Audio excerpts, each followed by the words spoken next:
We've been fighting a long time, and we have all lost so very much, so many loved ones gone. But you are not alone. There are pockets of resistance all around the planet. We are at the brink.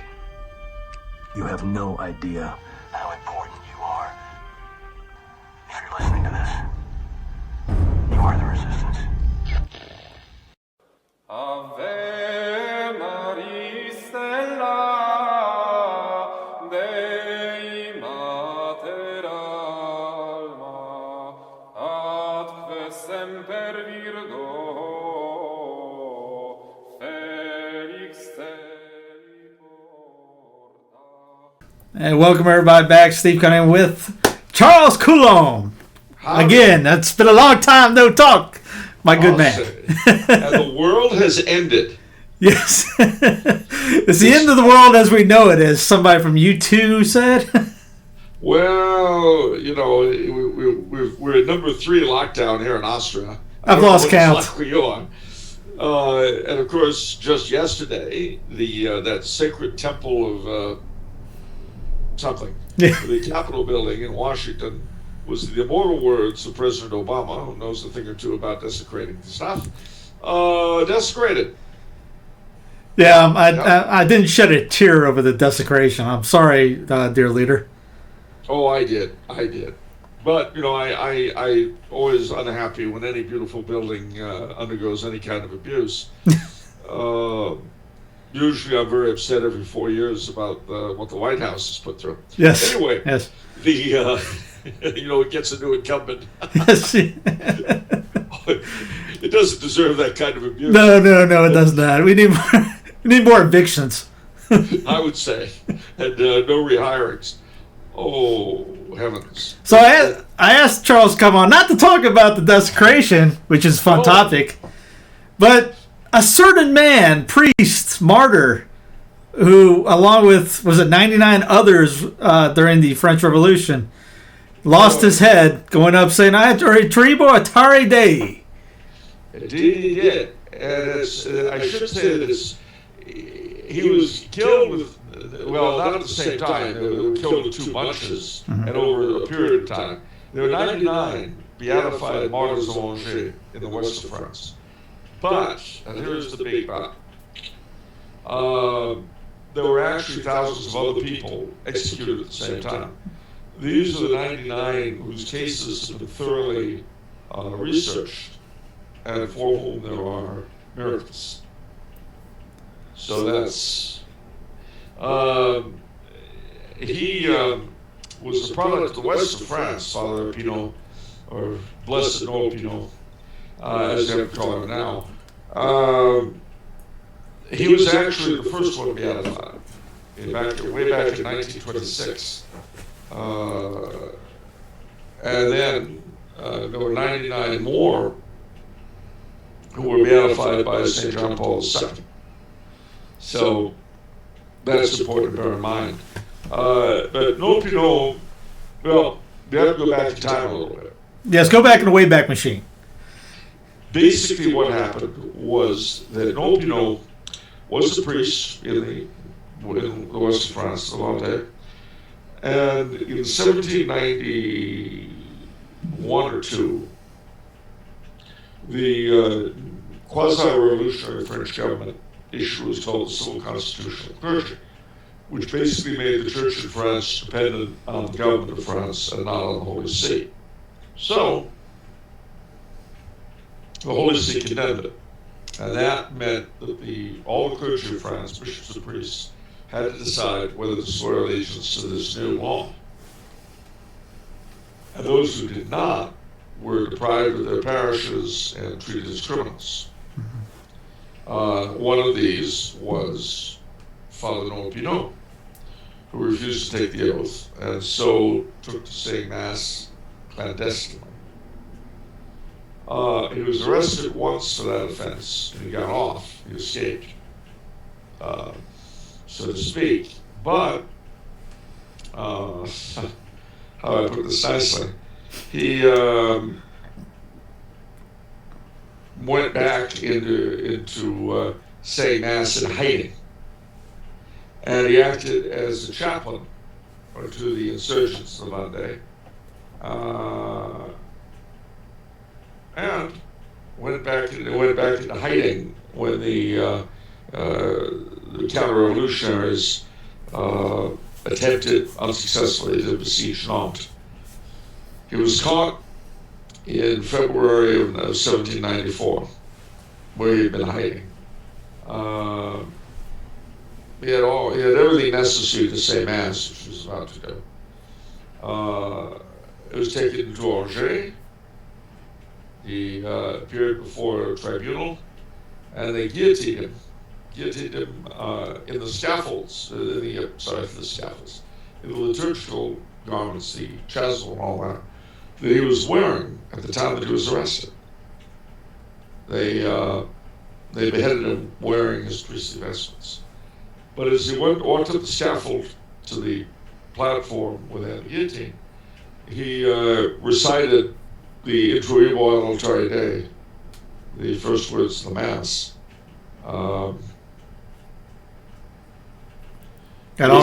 Offering himself up for a sacrifice. Yes. The implication was that he was uniting his personal sacrifice with that of our Lord. So he was, I don't want to say, don't come out bad, say he's just a normal priest, but he didn't succumb to the government's, the juror, non-juror. He didn't take the oath. No, and he was a normal priest who got caught up in everything that was going on. And if you look at the history of the martyrs of almost anywhere, most of the time there are people who were simply doing what they'd always done and kept doing it. Mm-hmm. But for whatever reason, in the given time and place, what they had always done suddenly became a crime, for which they paid the ultimate price. What makes them heroic, of course, is the fact that they refused to stop, seeing whatever it was they were doing as being their duty to God, which had to be taken above the demands of the powers that were. Because remember that all these martyrs, inevitably, their memory outlives whatever regime put them to death. We remember the Korean martyrs, the Vietnamese martyrs, the Chinese martyrs, the Japanese martyrs. We don't remember the jerkwater tyrants that killed them. Mm-hmm. We remember them. We only remember Henry VIII because he spoke English. And he founded the Anglican Church, which is such a big part of our current situation today. A little children's song, Henry VIII, I am. A little Henry. Well, it also helped that Herman's Hermits made him famous. But yeah.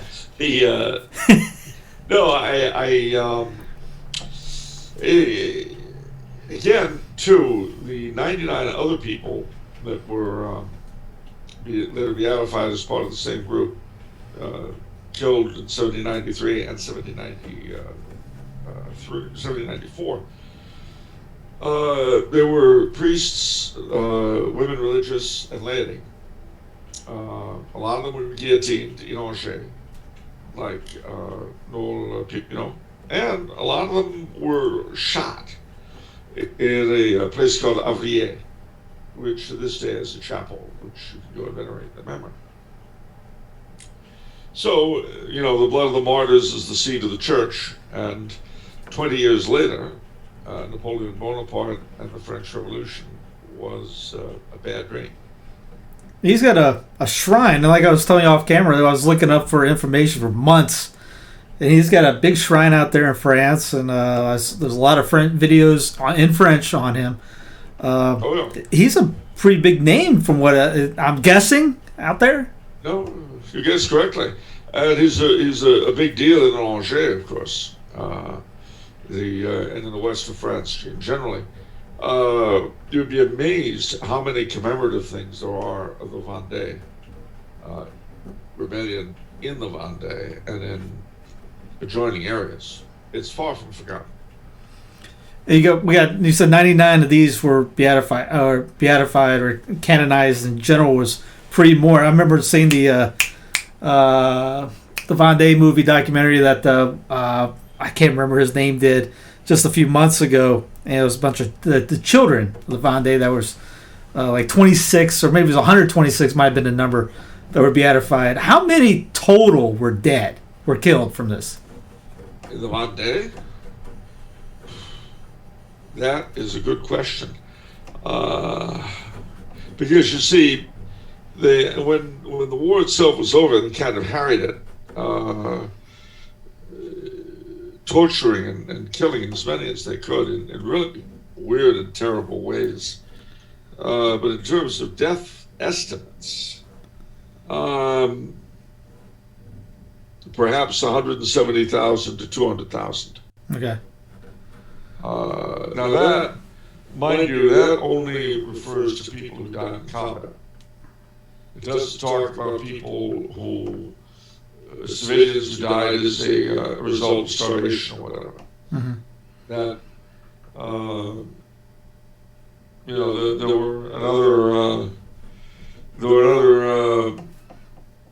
several thousand who were shot, guillotined, sent to French Guiana.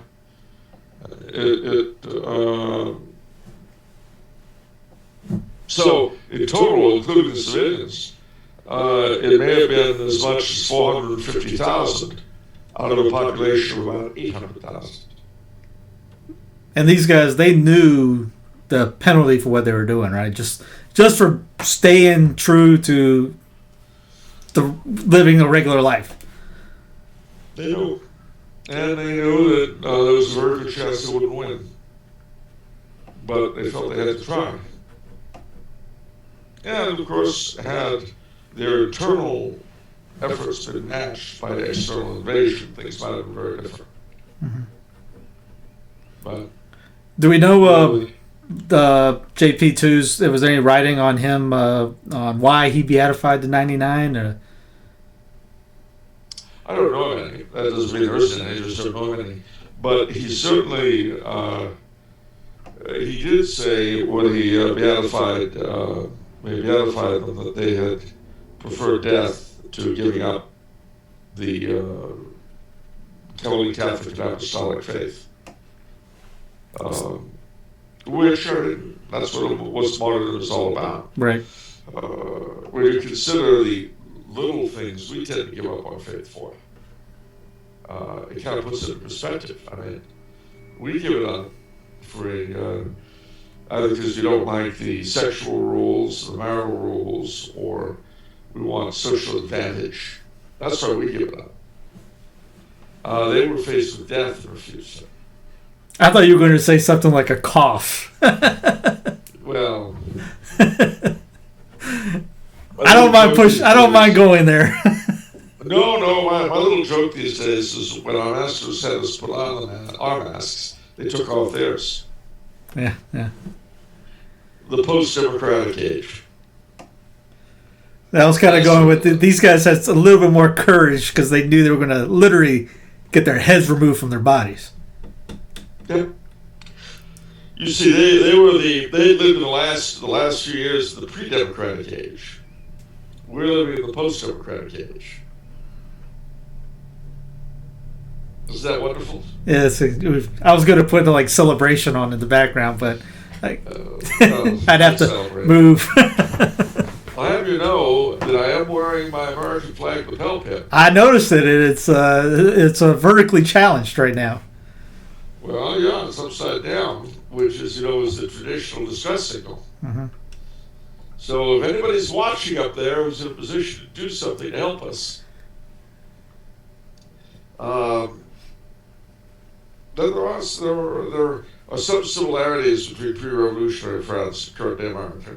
A lot of dissimilarities. We don't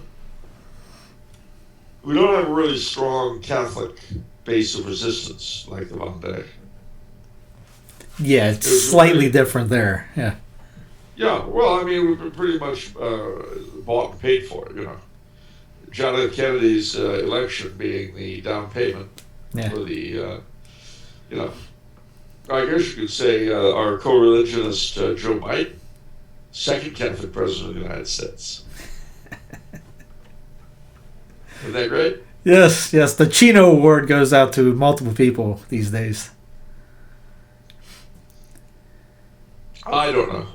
But I do know that the lesson that we can learn from Father Pinot and the other martyrs of Angers and the Vendée as a whole is that if you want to save your soul, you have to remain faithful. You have to remain true to what you know to be true, to what the church has taught us.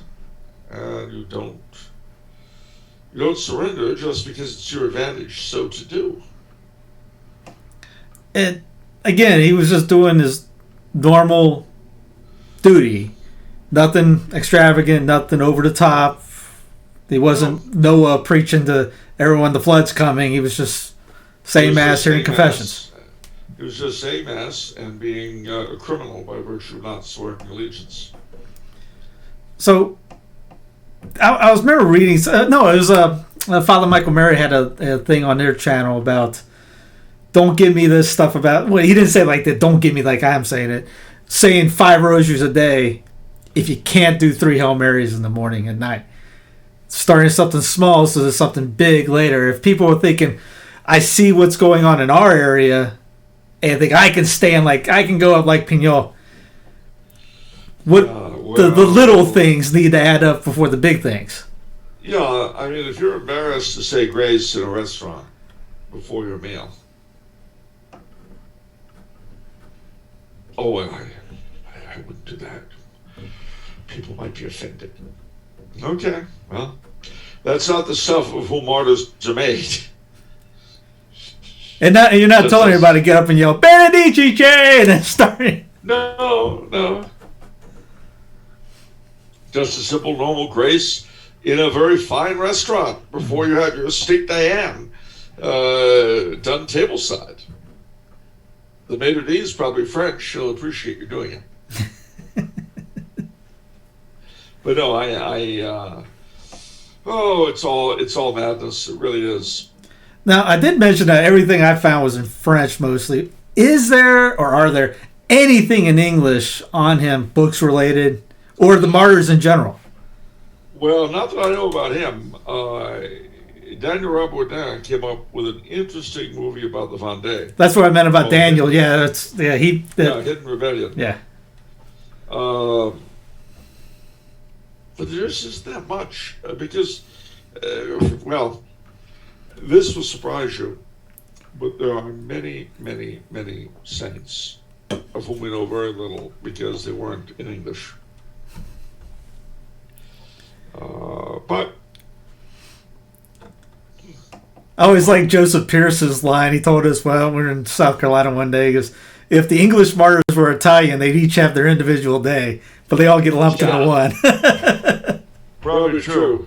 I mean, we can't really claim that national prejudice don't play a role.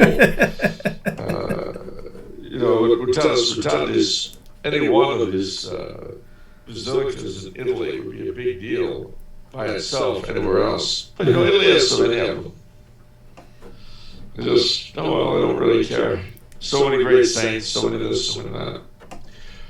So, at any rate, he was beatified in 1926 by Pope Pius XI, was Arnaud Pinot. The others were beatified by St. John Paul II. Is there any Vendeen martyrs that you personally have a devotion to? Yes, but they're not beatified. Chalet de la Contrie was probably the youngest commander of the Vendée troops. And he was the one who said, if I lead, follow me. If I fall, avenge me. If I fail, shoot me. But he was a young man, he was like 18 when he joined. There was another one, I think it was Bonchamp, or it was the Marquis d'Elbay, one of the two. But he was a retired officer and a landowner, a marquis, an old one. And these peasants come up to his house and demand that he lead them into battle. And he says, well, I'll tell you what, I can do that. And I'll do it for God and the King. But just so you know, we're probably not going to win. But But he didn't let that stop him from trying. And of course, the Vendeen would rise again a couple of times, despite being beaten down, including under Napoleon Bonaparte, when the word came back from his return from Elba, there was a rising against him in 1815. And again, in 1832, against the new Louis Philippe, the new king, the usurper. So why those guys for you? Well, simply because they were both military men, and they were very solid soldiers, but also very devout. Mm-hmm. And of course, very loyal to their king. There was another one of them whose name escapes me, but he had been a salt smuggler. He was a peasant. Stofflet. Anyway, he was a peasant, and his mother's only son. Well, in peacetime, he was caught smuggling salt, for which the penalty was death. So his mother made the trek all the way to Versailles and buttonholed Louis XVI in the gardens of Versailles and said, "Your Majesty, I'm a widow, I have only one son, he's in your jail waiting execution. He's all I have, could you pardon him?" And Louis XVI said, "Sure." And he did. Well, when all of this stuff broke out and they murdered the king, when the rebellion started, he jumped in. And he said, "I owe my life to my king. How can I refuse it to him now?" So, it was quite a thing, and the vengeance that the revolutionaries took was monstrous. Horrible even by their standards. I remember, was it Daniels? What might have been a Daniels thing that he mentions about a nun who reached down to grab a rose when they were going to go to an area to get blown away, basically. And the soldier hit her hand with the butt of the rifle, broke her hand or something like that. And to this day, there's flowers in that area where she was hit or something like this. I've heard such a story. There are a lot of them. I mean, one of the things that they would do, for instance, was the revolutionaries would take a priest and a nun, tie them together, and drown them. Yeah, the baptisms. And these were Republican marriages. Yeah. They called these things. I mean, they were miserable, worthless, slime. Sadly, in our schools, we often hear the French Revolution spoken of with some sympathy. Mm-hmm. It deserves none. Zero. Zip. It deserves nothing but contempt. I've also heard that the difference between the American one and the French one was we didn't have the Catholic problem over here. Well, any truth to that? That was part of it. That was part of it, but there were other issues as well. For one thing, in the French Revolution started out as a rebellion by those who already had most of the power, actually, in society, using the lower classes as a hammer to knock out the existing upper class and aristocracy. Well, that was true with the American Revolution also. But the difference was the country was so raw and so new. There was more space to work things out in, as it were. Gotcha. But mind you, even with that, 100,000 loyalists had to leave the country at the end of the war. And 100,000 people was a lot for us in those days, including a couple of whole classes from Harvard. Mm-hmm. Because given what Harvard is now, that might not have been much of a loss, but it was then. So if I look down in the future, I'll just close it down. Yeah, well, I wouldn't mind. The other thing is that the American Revolution was intimately tied up with the French for a couple of reasons, but not least of them was the fact that France went bankrupt financing the American cause and fighting Britain. So, at the end of the day, when in 1788 the great Icelandic volcano that destroyed the crops that year, in 1788, there was no money and no credit to buy food for the people, which is what normally would have happened. And that was the beginning of the Great Hunger. And to deal with it, the king had to call the Estates General, and that got the revolution going. Well, had he not fought in the American Revolution, he wouldn't have needed the money, he wouldn't have been on the edge of bankruptcy. Clergy-wise, I've heard that the French clergy were one of the just most devout, top-notch at the time. That's true. I mean, they were... before the non-juring parts came in. Yeah.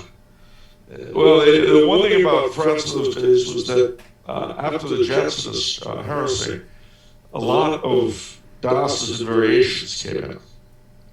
And one of the early chores of Don Granger was introducing the Roman liturgy per se into diocese after diocese. Mind you, that's in the 19th century. But that was a situation that had begun in the 17th century, partly because of Jansenism. The entire course of the Catholic Church in 19th century France was to a great degree influenced by the conduct of the counter-revolution against first the revolutionaries and Napoleon.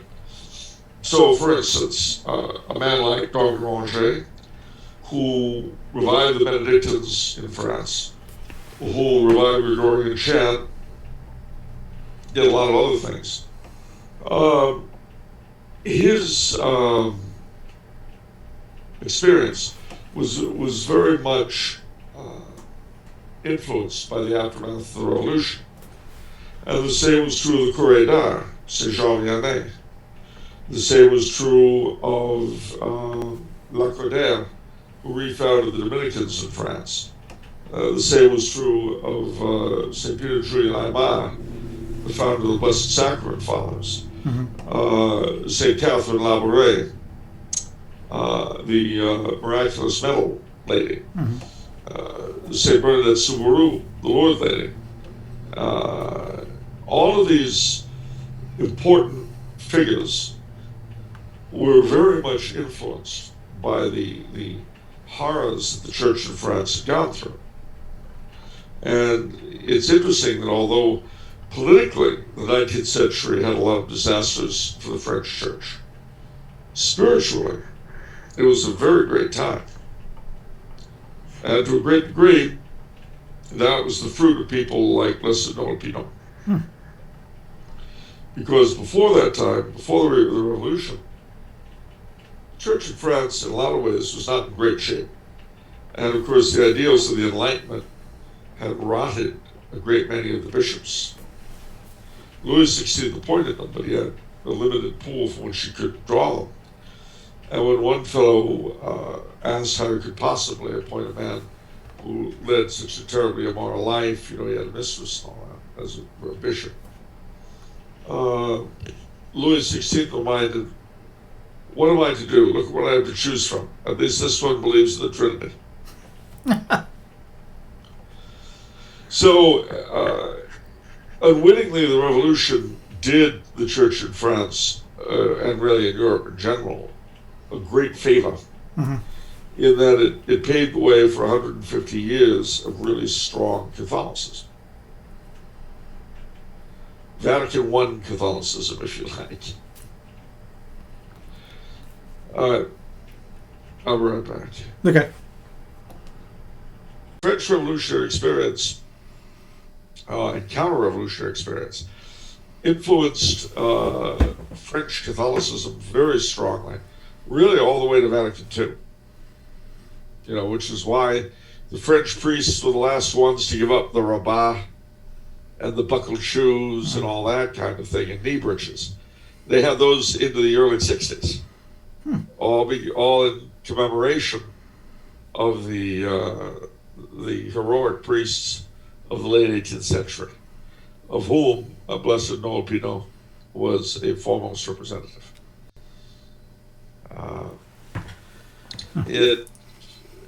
what can we get out of this story? Well, a lot. The first thing being that we should put our faith above every other consideration, even including, I hope everyone's seen it, our career.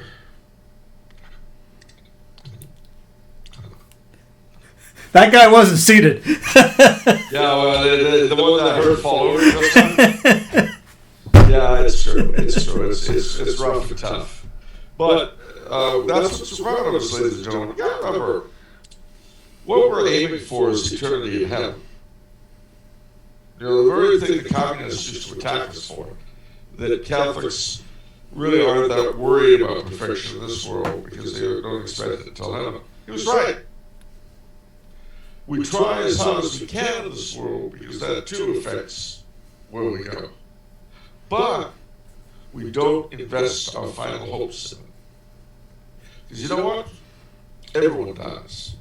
If you're not martyred, you'll die some other way.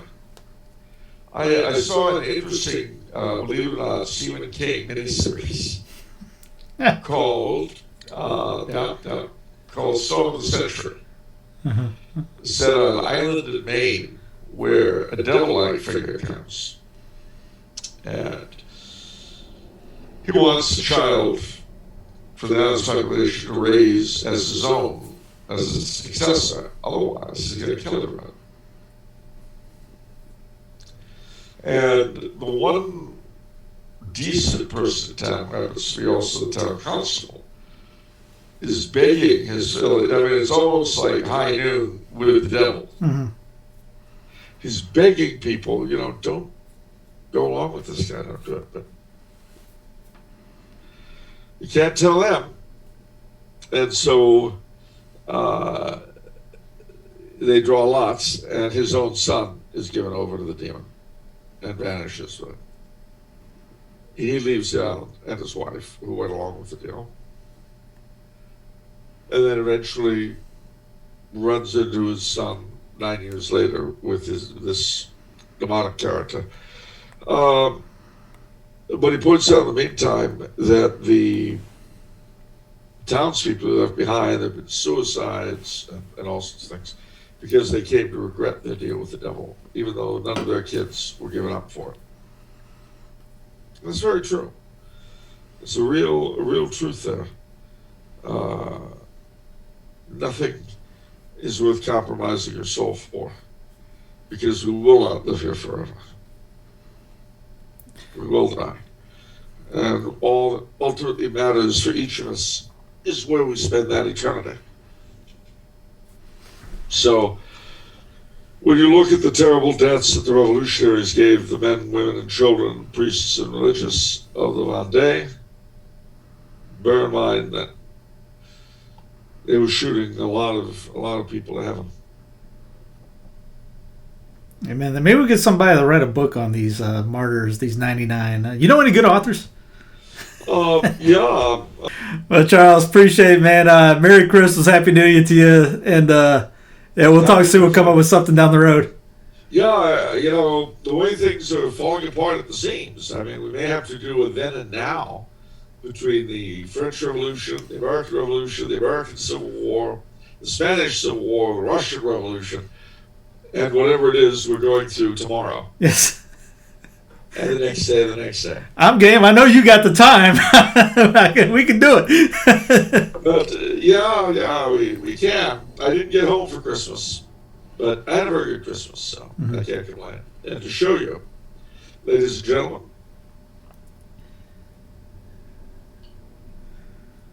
hey, there you go. And so I am celebrating Christmas still. It's the day after the Epiphany. The tree really should go, but I keep everything else up until Candlemas Eve. Yeah, we're the only one in our neighborhood with lights out on the. We're the first one when you pull down the drive. We're the first house you see, and it branches off. We're the only one with lights out now. Keep it going. You know, amateur night on Christmas Day is gone, so we need to keep, you know, us professional Yuletide people. We got to keep it going. Exactly. All right, Bob. Well, take care. We'll talk soon. Right. God bless you. Good night.